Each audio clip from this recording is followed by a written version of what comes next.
quickly look at the next case study, you've got something similar. So a similar athlete. This was some additional data from the same squad of athletes that we tested. So a 1RM squat, 1.3 kilograms per kilogram, so pretty weak, and 21 newtons per kilo. So again, both of these are telling us similar thing, which isn't surprising because there's a really strong correlation between maximal back squat strength and maximal power clean performance and isometric mid-thigh pull peak force. So that's not surprising that they're coming out as weak on both measures. But the athlete's got a 52 centimeter vertical jump height, which is a pretty good, that's a decent jump. And that's with hands on the hips. What we've also then got here is their propulsive force, the peak propulsive force during a counter movement jump of 18 newtons per kilo.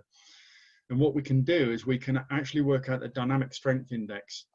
So that's your counter movement jump peak force divided by the isometric mid-thigh pull peak force.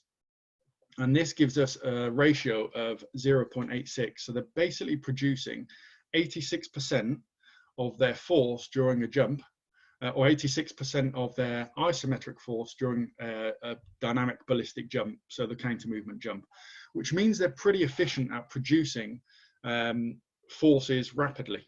Not as rapid as we looked at in the last case study, because that was 100 and 200 milliseconds. This is going to be produced over greater than half a second with most people on a counter movement jump, some of them getting up to 700 milliseconds.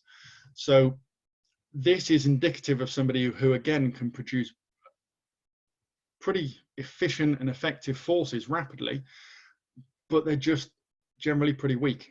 So loads of ballistic and plyometric training isn't going to improve their jump height dramatically because they're already producing most of their force, around about 86% of their isometric force ballistically.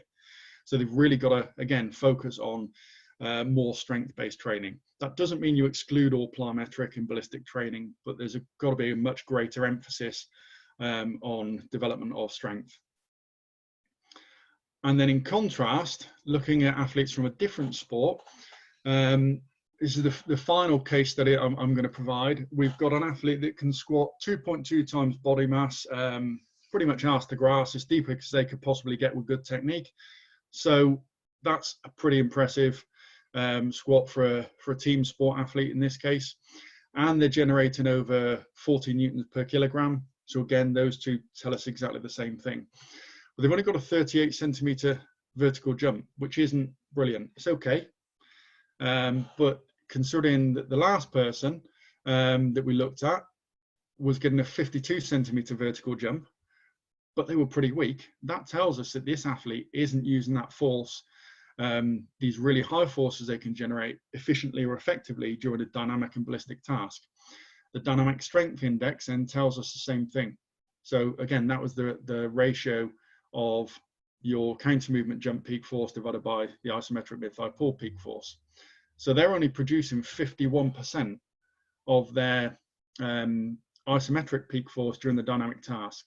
So this athlete really needs to focus on being able to express their maximal forces much more rapidly during those dynamic and ballistic tasks. And if you looked at this person's training history, they'd gone through cycles of hypertrophy, general strength, max strength with a bit of power built into that. The power was always really heavy load training, very, very little plyometric or ballistic type training, which is actually common for their position in the sport that they play. But this really tells us that this athlete will benefit much, much more from the ballistic and dynamic training compared to a lot more strength training. We can still get them stronger, but they're going to get much more bang for the buck from trying to express these really high levels of force much more rapidly, ballistically, dynamically. And we should be able to get big improvements with a shift in the emphasis to more ballistic and dynamic training, and less, not eliminating it, but less strength-based training. Okay, so that